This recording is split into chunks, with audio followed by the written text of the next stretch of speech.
John's definitely the more sociable half of this podcast. Hey, I'm not saying I'm more sociable. I just like people that I can approach and talk to. Like I met the guy who draws the Bob the Angry Flower comic, and bought one off of him. And yeah, I find his strips to be, comical and sarcastic, which I like. Anyway, but we're not talking about that. We can still keep talking about it because I mean it's still Comic Con. Sure. I mean it's we did the Comic Con for a whole day on Friday, and then I stuck around for half a day on Saturday. Yeah. And it's like it's fun and all. I bought a ton of shit, but as I said on the blog, it's like it's more fun than Fanime. No, it's not. Yeah, I'll tell you, I have a lot more fun at Fanime, and it's I mean, I love San Diego. I love comics. I love everything that they have there, but it's not the same experience. And I think that I mean, Comic Con has gotten more. Okay, audience, I'm just gonna let you know. The last time I went to Comic Con was over a decade ago, and even maybe even 12 years ago. Okay, and it was a different con for sure back then. And it's worth noting that hey, it took free tickets to get you to come this year. Amazing, isn't it? But there were a lot of neat things to see, a lot of cool, things to, there. And the panel we went to that on Friday was interesting, with Paul Dini and the rest of them. Although it wasn't about Paul Dini, it was about how comics influenced Hollywood, if I'm not mistaken. Yeah, and you got a lot more out of that panel than I did. Yeah, but I mean, it's interesting. I mean, you were paying attention, and I was reading Thor: The Last Days of Midgard. Yeah, I noticed that, and which is more amazing because I had forgotten my sunglasses at Dick's Last Resort. No, not my sunglasses, my regular glasses. So I was sitting there watching the panel with my prescription sunglasses on, which looking like the coolest guy in the room. Oh, I did, but I was like, I was either going to feign blindness or I was going to go crazy. I tried taking them off a couple of times, but. I need them to see, so yeah. But it was interesting, nonetheless. I'm looking forward to visiting again next year, for whatever duration of time that I will be visiting.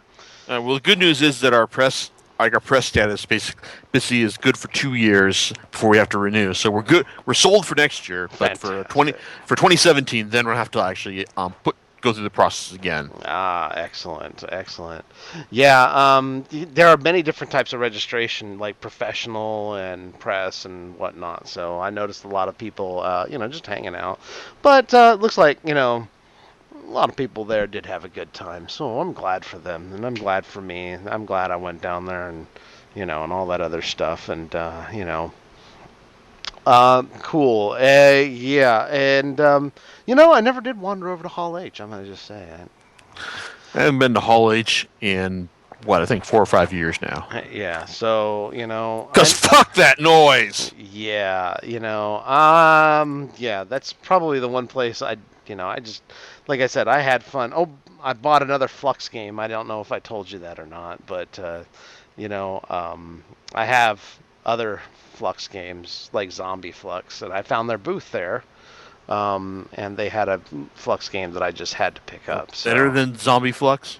No. By all means, no. This is more like anything else. This is an Adventure Time Flux. So they're going the licensed route then. Yeah. So, which is but cool. But they've been going the licensed route because I remember they had Monty Python Flux back when we were really into it. Which I still have it. I still have, and it has its own charm and everything else. And I got a chance to talk with the people there at the booth, and but it was more of a novelty for me than anything else. I can play that with the kiddies. They love Adventure Time. I admit I have a like for it myself. But yeah, and what's interesting is I don't know if you're aware of this. Just kind of like to slide slightly left of the topic here. Will Wheaton has that little show called Tabletop. Have you heard of it? Yeah, he Yeah. just is like talking about board games. Yeah, board games. Well, in one episode, he talks about Flux. He's playing Flux. It's Felicia Day and Alex Albright, who he was the other half of the Dignation podcast. And you know what? You know which one that they're playing? They're playing Starflux. which Ah, which I'd never seen before until I watched that show the other day, and it was on. It's free on Amazon Prime streaming. Anyway, I was like, oh, I see. They've borrowed all the Star Trek conventions and they put them in a game. They don't call them Star Trek, but they're basically Star Trek. So like the expendable they red filed the shirts. serial numbers off. Yeah, more or less. Like the expendable crew member is wearing a red shirt. So yeah. Yeah, we Anyway. can see what you're doing there. Exactly. Although some of those, I might just, I haven't watched all of them. There's some there that are some of those tabletop games that, look really, really interesting. So, outside of some of the classics. Anyway, we're not here to talk about that. Comic-Con was fun. So, I picked up that With Great Power documentary, which is the Stanley documentary, and it was cool. So. Sweet. And if you ever get around to releasing these pre-podcast talks, then everyone will know all about them. Absolutely. And so, what do you have on tap for us tonight, sir? Okay, I have my full series recap for Brian Wood's The Massive. This is a series that launched with very high expectations from me and from the rest of the industry, and pretty much almost consistently failed to meet that. I'm sorry to say, because let me flash back to when the series first launched back in let me check the like the publication date here. Okay, first volume has a publication date of 2012, so we're looking at like 2012, 2011 for the series. And here, let me put this in perspective.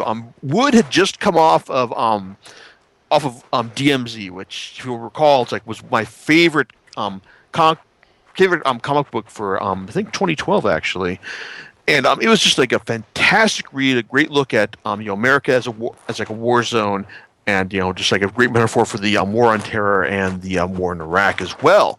It's like after this, Wood was poised to hit the big time, commercially. I mean, he had several titles in the works from Marvel, from the Ultimate X-Men to Adjectiveless X-Men, to work to the Star Wars title from Dark Horse, to working on Conan at Dark Horse as well, and his new creator-owned title, The Massive, which hey, by all standards of logic for the comics world, should have been the best out of all these titles. But no, it's like I liked his Ultimate X-Men work was really quite good, and I kind of wish that he had seen the series through to its end in the Ultimate Marvel universe. Regular X-Men kind of petered out for me after only 2 volumes. His Star Wars work was quite good, as was Conan as well. But The Massive, for the majority of its run, remained a series that kind of failed to live up to its potential. And it had great potential when it launched. Basically, the story of an environmentalist group called the Ninth Wave, who are faced with basically their worst nightmare come true. It's like the event known as the Crash, where it's like not an apocalyptic event, but a cataclysmic event that basically destroyed societal order. We're talking superstorms that razed entire islands, mass death of marine wildlife, like seismic events that totaled offshore oil platforms. Just basically every worst case environmental scenario come true, and then stretched out over the course of a year. Now, Ninth Wave was the kind of group that was founded to bring awareness, like this is like the worst case scenario. But what happens when the worst case scenario happens? The world goes on, and what do you do after that? In the case of the crew of the Capitol and its captain Callum Israel, you kind of don't do a whole heck of a lot. You kind of look for your big sister ship, the Massive, the title ship, of course, and find out what happened to that after it disappeared during the events of the crash. Now, if you've been reading my blog posts for the series, it's like over the course of like since the first volume was published, you'll know that I believe that the Massive suffers because it plays out as as a series that it's basically the back half of the series we never got to see the first half of. I'm after reading all 5 volumes, including the final volume, Ragnarok. I am still firmly of the belief that Wood should have started the series with the crash itself, showing the crew how they react to the crash, showing these great cataclysmic events as they happen, and just putting us in the thick of it, as opposed to just recapping it in effective, informative panels that that tell more than they show. Actually, I mean and there have been some interesting stories here. I mean, I liked the world building Wood did in the back half of the first volume, showing you how Callum is just committed to his pacifist beliefs, while his first mate Nagendra is not quite as much. And then there's Mary, who is kind of the huge problem with this series because it's one thing to start a series with it that basically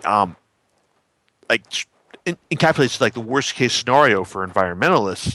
It's another to throw in a huge science fiction element involving a person who's basically been kind of with the Earth since the dawn of life on our planet, and having her being a major character here. I'm talking, of course, of Mary, and it's like, oh man, it's like this is not what I was expecting when I signed on with this. Because you read this first volume, and you read the second volume, and you're convinced that and Wood kind of sells the idea that hey, this is like a fairly straightforward it's not necessarily hard science fiction, but the kind of science fiction that at least is based in plausible reality. And but then to throw in this huge science fiction fantasy element with Mary being this part of this these alien beings that have been part of the Earth for since life began, and then to find out that hey, humanity's involvement has kind of wrecked their time on there, and they've got to go. That just doesn't work, and that's the thing with Ragnarok. I mean, yeah, I mentioned in the previous volume of Sahara that Wood is at least committed to this idea, but it still feels hugely misguided in the course of the series that we were led to expect from the beginning. There have been lots of interesting stories from the tale of Moksha, the Rig City from Volume 2, Callum's fight with Borgs Bergson on the Whaler in Volume 3, that where we find out we get to see Ninth Wave actually trying to stick to their original plan, like environmentalism and fighting against whalers. But all this stuff, I mean, it's basically like a portrait of a cast and crew on the decline, but you're breaking all these characters down without having shown us them at their best. So it's kind of like it's really depressing, kind of a bummer read, but still like interesting in fits and spurts. And Ragnarok, the final volume, well, yeah, they do find the Massive, of course, but it's like it also turns out to be part of Mary's master plan for getting everyone to survive these events and live, explore, and establish this new world as she and her people depart it in violent and epic fashion. The final volume, Ragnarok, does not really redeem the series or make me convinced that adding this fantastic science fiction element was a good idea in the first place. But that being said, read the first 4 volumes. I wasn't just going to say, "Oh, fuck this," and not read volume 5. No, it's like it's like, and even then, like it has some interesting bits, from Callum, dealing with mortality and fatherhood at the exact same time. Mag finally coming to terms with Mary, with the relationship that Mary has with Callum. It's like, and Lars and Ryan, now finally, committing, like, or at least Lars finally confessing to Ryan that, hey, it's like, I love you, and Ryan going, yeah, your timing sucks because, like, all the satellites on the Earth are falling out of the sky as you're saying this.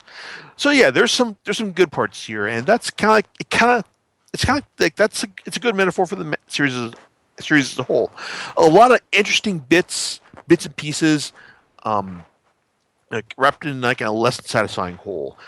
The whole is not more than the sum of its parts in this case, and that's kind of disappointing because DMZ thoroughly fascinating and entertaining overall, and conventional industry wisdom that creators creator-owned titles are going to be leaps and bounds better than their for hire work.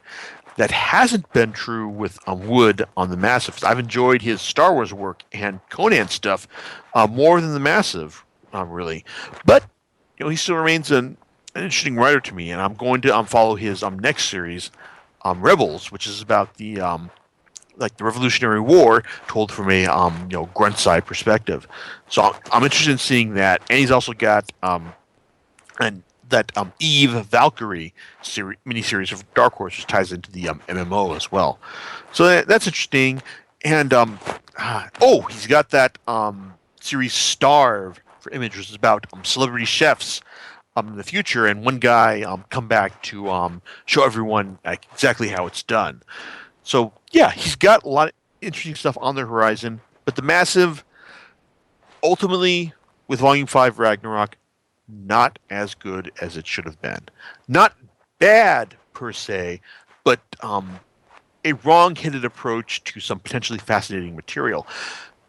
That being said, it was announced out of Comic-Con that Wood is prepping a series of Dark Horse called Ninth Wave, which is the name of Israel's environmentalist group. So it sounds like we're going to be getting I don't know how long it's going to be, maybe 6 issues. That's how these things usually run. But we're going to get the prequel to show just how what Israel and his crew were up to, prior to the crash and and all these cataclysmic events. So it's not the first half of the series I was expecting, but who knows? Maybe it will redeem the series to a certain extent once all is said and done. I can only hope, but we won't find out until sometime in 2016, at least if that's when the collected edition is coming. But So John, I don't know. Any thoughts from your end about all this? Oh, not particularly at this point. Didn't this whole like environmentalists like find their cause with like this crazy ass science fiction element didn't grab you at all, did it?